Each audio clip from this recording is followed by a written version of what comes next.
Welcome dear रॉकर्ट्स। आज हम देखने वाले हैं शकुंतलम। मूवी की शुरुआत में हम कलयुग से पहले का एक नजारा देखते हैं जहां देवताओं और ब्राह्मणों का वास होता है। अब एक दिन कुछ पंक्षी एक नवजात शिशु को अपनी चोंच में पकड़कर एक पेड़ के आश्रय में छोड़कर चले आते हैं। उस बच्चे की रोने की आवाज को सुनकर वहां के सारे प्राणी इकट्ठा हो जाते हैं और यही नहीं, उसके रोने की ध्वनि जब आश्रम के शिष्यों के कान तक पहुंचती है तो वो अपने गुरुजी कण्वा महर्षि के साथ वहां पर आते हैं। उस शिशु को रोते हुए देख गुरुजी उसे अपनी गोद में उठा लेते हैं। इसी बीच वहां मौजूद शिष्य इस छोटी बच्ची के बारे में गुरुजी से पूछते हैं, जिसके बाद गुरुजी उसे इस घटना के पीछे की कहानी बताते हैं, जिसमें वो कहते हैं कि कुछ साल पहले महर्षि विश्वामित्र की तपस्या भंग करने के लिए देवताओं के राजा इंद्र ने अपने दरबार की सबसे सुंदर अप्सरा मेनका को धरती पर भेजा था, जिसका आदेश मानकर मेनका धरती पर आई और महर्षि विश्वामित्र की तपस्या भंग करने लगी। महर्षि विश्वामित्र की तपस्या तो भंग हो गई, लेकिन मेनका की खूबसूरती की वजह से उन्हें एक दूसरे से लगाव हो गया और दोनों एक दूसरे के प्रेम के बंधन में खो गए। जिसके कुछ महीनों के बाद मेनका ने एक पुत्री को जन्म दिया, लेकिन राजा इंद्र ने मेनका को कुछ खास मकसद के लिए धरती पर भेजा था जो पूरा हो गया था। इसके बाद मेनका अपनी बेटी को स्वर्ग नहीं ले जा सकती थी, क्योंकि इंसानों का स्वर्ग में वास मना था। इसलिए मेनका ने कुछ पंक्षियों की मदद से अपनी बेटी को यहाँ छोड़ दिया और खुद स्वर्ग चली गई। अब इसके बाद महर्षि कण्वा उस बच्चे को अपने आश्रम में ही गोद लेने का फैसला करते हैं और उसे नाम देते हैं शकुंतला, क्योंकि उसे शकुंतला प्रजाति के पक्षियों ने ही यहाँ तक छोड़ा था। इसके बाद सीन शिफ्ट होता है और हम कई सालों आगे का नजारा देखते हैं, जहाँ एक गाँव के जंगल में जानवरों ने आतंक मचाया हुआ है। तभी वहां पर होती है दुष्यंत नाम के राजा की एंट्री, जो सारे कला गुणों में परिपूर्ण होता है और जो उन जंगली जानवरों को खदेड़ते हुए जंगल की ओर भगाने लगता है। फाइनली दुष्यंत जानवरों को ढूंढते ढूंढते एक अनजान जगह पर पहुंचता है, जहां वो देखता है कि एक शेर एक हिरन के बच्चे को मारने के लिए आगे बढ़ रहा है। लेकिन इससे पहले दुष्यंत उस शेर पर हमला करे, तभी वो दोनों जानवर अचानक एक दूसरे के प्यार में खेलने लगते हैं। ये देखकर तो दुष्यंत भी हैरान रह जाता है। जिसके बाद वहाँ मौजूद आश्रम के शिष्य उसे वहाँ के प्यार भरे वातावरण के बारे में समझाते हैं, जहाँ सारे जानवर एक दूसरे से प्यार और ममता के भाव से जी रहे होते हैं, जिसे महसूस करने के बाद राजा दुष्यंत को काफी खुशी होती है। अब दुष्यंत वहाँ के सारे अद्भुत नजारों की सैर करता है, जहाँ उसकी मुलाकात कण्वा ऋषि की पुत्री शकुंतला से होती है, जो अब काफी बड़ी भी हो चुकी है। और इसकी सुंदरता को देखकर राजा दुष्यंत को उससे पहले ही नजर में प्यार हो जाता है। अब इससे पहले की बात आगे बढ़ पाती, तभी एक जंगली हाथी उस आश्रम में अपना आतंक फैला देता है। ये देख राजा दुष्यंत बड़ी ही बहादुरी के साथ उस हाथी को कंट्रोल कर लेता है, जिससे वहाँ के सारे लोग दुष्यंत की जय जयकार करने लगते हैं। इसी बीच आश्रम के शिष्यों द्वारा खबर मिलती है कि जल्दी वहाँ पर कालनेमी राक्षस हमला करने के लिए उस आश्रम को नुकसान पहुँचाने आने वाला है। इसके डर से सारी ओर अफरा तफरी मच जाती है। अब शकुंतला की सहेली अनुसुईया बताती है कि कालनेमी और उग्रनेमी असुर मारीच के वंशज हैं और ये वही असुर था जिसे रावण ने सीता माता का हरण करने के लिए स्वर्ण हिरण का रूप बनाकर भेजा था। एक्चुअली हुआ ये था कि जब इंद्रजीत और भगवान लक्ष्मण के बीच मुकाबला हुआ था, तो इंद्रजीत के अस्त्र की वजह से लक्ष्मण मूर्छित हो गए थे, जिन्हें पुनर्जीवित करने के लिए संजीवनी बूटी की आवश्यकता थी। इसके बाद राम जी की कंडीशन को देखते हुए हनुमान जी तुरंत हिमालय संजीवनी बूटी लाने के लिए चले गए, जिसका पता लगाने के बाद रावण ने तुरंत कालनेमी नाम के राक्षस को वहाँ पर भेजा ताकि वो हनुमान जी को रोक सके। इसी बीच कालनेमी ने एक ब्राह्मण का वेश बनाकर हनुमान जी का रास्ता रोका और उन्हें समुद्र में स्नान करने की आज्ञा दी। अब ब्राह्मण देवता की आज्ञा को मानकर हनुमान जी भी उस समुद्र में स्नान करने के लिए चले गए। तभी एक खूंखार मगरमच्छ ने उन पर कर दिया हमला, लेकिन हनुमान जी परम बलशाली थे, जिसके बाद उन्होंने उस मगरमच्छ को अपनी शक्ति से मार दिया। जिसके बाद तुरंत उस मगरमच्छ के अंदर से एक सुंदर देवी प्रकट हुई और कहा कि मुझे कुछ गलतियों के कारण श्राप मिला था, जिस वजह से मैं मगरमच्छ बन गई थी, लेकिन आपने मुझे इस श्राप से मुक्त कर दिया है प्रभु। और जाते हुए वो देवी हनुमान जी से ये भी कहती है कि जिनको आप ब्राह्मण देवता समझ रहे हैं, वो ब्राह्मण देवता नहीं बल्कि राक्षस कालनेमी है, जो आपका रास्ता रोकने के लिए रावण द्वारा भेजा गया है। और फिर क्या था, सामने आने के बाद हनुमान जी और कालनेमी के बीच एक युद्ध हुआ, जिसमें हनुमान जी ने उसके प्राण ले लिए और संजीवनी बूटी लेकर राम जी के पास पहुंच गए। फाइनली लक्ष्मण जी के प्राण बचे। अब कालनेमी राक्षस का साया इनके आश्रम पर मंडरा रहा है, इसलिए इस आश्रम को सुरक्षित रखने का बेड़ा राजा दुष्यंत उठाते हैं। इसके अगले दिन कालनेमी के राक्षसों द्वारा वहां पर हमला किया जाता है, जिसका बड़े ही बहादुरी से सामना करते हैं राजा दुष्यंत और उन्हें खदेड़ते हुए जंग भी जीत लेते हैं। और इस तरह से ऋषि मुनियों का यज्ञ पूरा होता है और फिर से एक बार राजा दुष्यंत का सत्कार किया जाता है। खैर, अब इस तरफ आश्रम में शकुंतला राजा दुष्यंत के ख्यालों में खोई हुई है और यही नहीं, राजा दुष्यंत भी शकुंतला को मिस कर रहे हैं। अब एक रात शकुंतला अपने दिल की बात एक मायावी पत्ते पर लिखती है, जिसके बाद वो पत्र राजा दुष्यंत पढ़ लेते हैं। जिसके बाद इन दोनों की फिर से मुलाकात होती है और ये दोनों एक दूसरे के नजदीक आ जाते हैं। इन दोनों की मुलाकात प्यार में बदल जाती है और ये एक दूसरे से भगवान को साक्षी मानकर शादी भी कर लेते हैं, लेकिन इस बात को गुप्त रखते हैं। अब एक दिन महर्षि कण्वा अपनी तपस्या पूर्ण करके आश्रम वापस लौटते हैं, जहाँ शकुंतला राजा दुष्यंत के बारे में उन्हें सब सच सच बता देती है। वहीं दूसरी ओर राजा दुष्यंत को भी महल में वापस लौटना था, इसलिए वो शकुंतला से शादी करके जल्द ही उन्हें अपने महल ले जाने का वादा करता है और जाते वक्त उसे अपनी याद के खातिर अपनी अंगूठी देता है, जिससे हमेशा शकुंतला उसकी यादों में रहे। अब इस तरफ शकुंतला की कई बातों को मानकर महर्षि कण्वा भी उनकी शादी के लिए राजी हो जाते हैं, जिससे शकुंतला काफी खुश होती है और इसी बीच वो गर्भवती भी हो जाती है। अब एक दिन उस आश्रम में महर्षि दुर्वासा की एंट्री होती है, जो स्पेशली अपने क्रोध के लिए जाने जाते हैं, क्योंकि उनका क्रोध इतना भयंकर होता है कि देवता भी कांप उठते हैं। अब वहां मौजूद शकुंतला की सहेली प्रेमोदा अनुसुया को दुर्वासा के क्रोध के पीछे की कहानी बताती है। कहती है कि एक दिन जब ब्रह्मा और महादेव के बीच कुछ मतभेद हुआ तो उस क्रोध में आकर शिव जी ने रुद्र रूप को धारण कर लिया, जिस वजह से सारे देवताओं को उन्हें नियंत्रित करना नामुमकिन हो गया था। जिसके बाद शिव जी ने इस क्रोध को शांत करने के लिए महर्षि अत्रि की पत्नी अनुसुया के गर्भ में अपने क्रोध को पिंड के रूप में स्थापित कर दिया, जिसके रूप में महर्षि दुर्वासा का जन्म हुआ।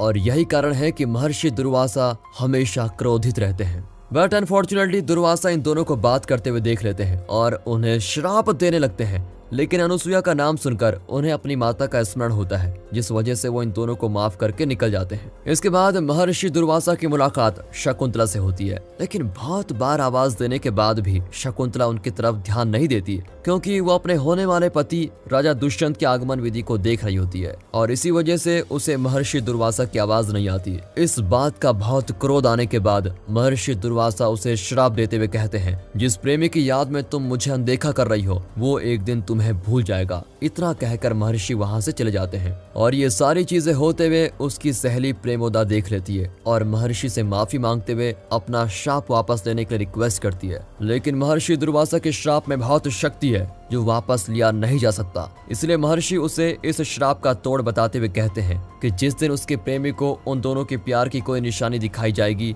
तभी उसका प्रेमी शकुंतला को पहचान पाएगा, अन्यथा नहीं। खैर, अब अगले सीन में हम शकुंतला को देखते हैं, जो अपने आश्रम के कुछ साथियों के साथ राजा के महल की तरफ रवाना होने वाली है, क्योंकि वादे के मुताबिक अब उसे राजा दुष्यंत के पास होना चाहिए। इसलिए वो सारे लोग एक जहाज के जरिए महल की तरफ निकल पड़ते हैं, जहां समुद्र के रास्ते के बीच एक तूफान भी आता है, लेकिन वो सुरक्षित महल पहुंचने में कामयाब हो जाते हैं। फाइनली महल में आने के बाद वो लोग दरबार में पहुंचते हैं, जहां आश्रम के शिष्य महर्षि कण्वा के दिए गए पत्र द्वारा राजा को सूचित करते हैं कि आप ब्राह्मणों की सुरक्षा करने के लिए जब हमारे आश्रम आए थे, इसी बीच आपका हमारी पुत्री शकुंतला के साथ प्रेम हुआ था और आपके वचन अनुसार आपने उससे विवाह का प्रस्ताव भी रखा था, जिसे अभी पूर्ण करने का समय आ गया है। इसलिए आप उसे पूर्ण रूप से अपनाकर अपनी धर्म पत्नी स्वीकार करें। लेकिन अचानक राजा दुष्यंत उसे पहचानने से मना कर देता है, जिसमें आश्रम के लोगों से उनकी बहस भी होती है और ये सब महर्षि दुर्वासा के दिए गए श्राप का ही नतीजा है, जिस वजह से राजा दुष्यंत शकुंतला को पहचान नहीं पा रहे होते हैं। इसके बाद तमाम विनती के बाद भी राजा उसे पहचानने से मना कर देते हैं। इसी बीच शकुंतला की माता गौतमी उसे राजा दुष्यंत की दी हुई अंगूठी के बारे में पूछती है, लेकिन अनफॉर्चुनेटली जाने अनजाने में वो अंगूठी एक नदी में गिर गई, जिसे वहां मौजूद एक मछली ने निगल लिया। वो अंगूठी एक जरिया थी जिससे राजा दुष्यंत की याददाश्त वापस आ सकती थी। खैर, अब ये सारी बातें वहां के मौजूद लोगों को झूठ लगने लगती है और वो सब इन लोगों का मजाक उड़ाने लगते हैं। यही नहीं, आश्रम के 2 शिष्य भी शकुंतला से नाराज हो चुके हैं, क्योंकि शकुंतला ने अब तक इस रिश्ते के बारे में किसी को बताया ही नहीं, जिस वजह से वो गौतमी माता के साथ शकुंतला को अकेला छोड़कर महल चले आते हैं। बेचारी शकुंतला अकेली पड़ चुकी है और अब उसे ही साबित करना है कि राजा दुष्यंत ही उसके होने वाले पुत्र के पिता हैं अब शकुंतला की मजबूरी को समझते हुए उस दरबार के विद्वान महाराज से कहते हैं कि जब शकुंतला उस बच्चे को जन्म देगी तो हम उस बच्चे के नया नक्श देखकर पता लगा सकते हैं कि यह आपका पुत्र है या नहीं। ये सुनते शकुंतला राजा को भला बुरा कहने लगती है और प्यार में धोखे का आरोप भी लगाती है। और ये सुनने के बाद वहाँ सारे मौजूद लोग उल्टा शकुंतला को ही अपशब्द कहने लगते हैं और वहाँ से बेइज्जत करके उसे बाहर निकाल देते हैं। अब जैसे इस बात का पता गांव वालों को चलता है तो गांव वाले लोग उसे पत्थर मारकर गांव से भगाने लगते हैं और बेचारी शकुंतला अब गर्भ के दर्द से यहाँ वहाँ भटकने लगती है। इसी बीच हम उस मछुआरे को देखते हैं जो उस मछली को पकड़ कर ले आया है और ये वही मछली है जिसने राजा दुष्यंत दी गई अंगूठी को निगल लिया था। अब उस मछली को काटने के बाद उस मछुआरे को उसके अंदर अंगूठी मिलती है जिसका लालच आकर वो तुरंत गांव के सुनार के पास आता है। इसे देखने के बाद सुनार समझ जाता है कि ये अंगूठी महाराजा दुष्यंत की है, जिसके बाद वो उस चोर को पकड़कर महल में लेके आता है और महाराज को सारी बातों के पीछे का सच बताता है कि अंगूठी मुझे उस मछली के अंदर से मिली थी। ये सभी बातें सुनकर राजा भी हैरान हो जाता है, लेकिन जैसे ही राजा की नजर उस अंगूठी पर पड़ती है उसे सारी पास्ट की बातें याद आने लगती है और साथ ही उससे अपनी गलती का एहसास भी होता है कि उसने जाने अनजाने में कितनी बड़ी भूल कर दी। इसके बाद वो दरबार में पूरे लोगों को अपनी कहानी सुनाता है कि किस तरह से उसने शकुंतला से वादा किया था कि गंधर्व के विवाह के बाद वो उन्हें अपनी पत्नी के रूप में स्वीकार कर लेगा। अब उस अंगूठी देने वाले मछुआरे को भी सोने के उपहार देकर खुश कर दिया जाता है, पर इस और शकुंतला को ढूंढने में बहुत देर हो चुकी है। तभी राजा अपनी पूरी सेना को रानी शकुंतला को ढूंढने के लिए कहता है। बहुत सालों का वक्त बीत जाता है लेकिन तमाम कोशिशों के बाद भी उन्हें शकुंतला नहीं मिलती, जिस वजह से राजा बहुत बेचैन और दुखी हो जाता है और हर वक्त उसे शकुंतला की ही याद आने लग जाती है। तभी सीन शिफ्ट होता है और हम इंद्रलोक का नजारा देखते हैं जहां मेनका की बेटी की दुख भरी कहानी सुनी जा रही होती है कि किस तरह से उसके साथ छल किया गया, जिसका कारण महर्षि दुर्वासा का श्राप था। अपनी बेटी की दर्द भरी कहानी सुनकर मेनका काफी इमोशनल होती है। इसी बीच इंद्र उसे ये भी बताते हैं कि जल्द ही शकुंतला के पेट से जन्म लेने वाला बच्चा असुर जाति के लिए काल बनकर आएगा, जिससे पूरा असुर राज का खात्मा हो जाएगा और धरती पर खुशहाली छा जाएगी।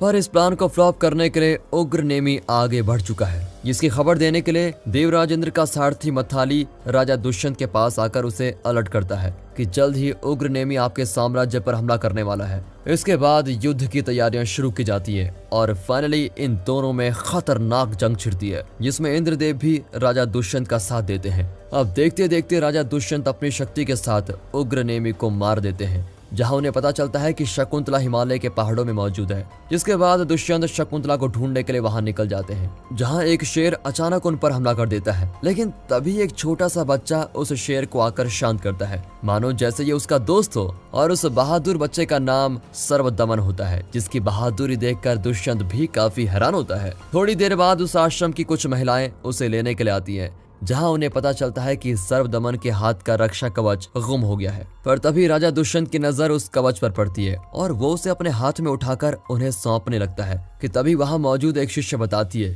कि केवल सर्वदमन के माता पिता को ही इसे छूने की अनुमति है और अगर कोई दूसरा व्यक्ति ऐसा होता है तो यह कवच सांप का रूप लेकर उसे काट लेता है। लेकिन थोड़ी देर बाद कुछ ना होने के कारण पता चल जाता है कि राजा दुष्यंत ही सर्वदमन का पिता है। एंड तभी वहां पर एंट्री होती है शकुंतला की, जो दुष्यंत को देखकर काफी इमोशनल हो चुकी है और बहुत दुखी भी, लेकिन उसे पास्ट की अपनी बातें याद आने लग जाती है, जहां उसे दरबार में बेइज्जत किया गया था। और वो चीजें याद आने के बाद वो गुस्से में चली जाती है, जिसको देखकर दुष्यंत उसके पीछे भागने लगता है और उसे मनाने की कोशिश करता है। इसी बीच हम पास्ट के कुछ सीन देखते हैं, जहां दरबार से निकाले जाने के बाद शकुंतला ने अपने बच्चे को एक सुनसान जगह पर जन्म दिया, जिसके बाद वो उसे कश्यप प्रजाति के आश्रम में लेकर आई और वहीं आकर रहने लगी। अब शकुंतला अपने बेटे को लेकर आश्रम में वापस आ जाती है, जहां दुष्यंत भी उसके पीछे पीछे आकर उसे बार बार मनाने की रिक्वेस्ट करता है और अपने भूल की माफी मांगता है। वो उसे तमाम बातें बताने लगता है जो जाने अनजाने में हो गई थी,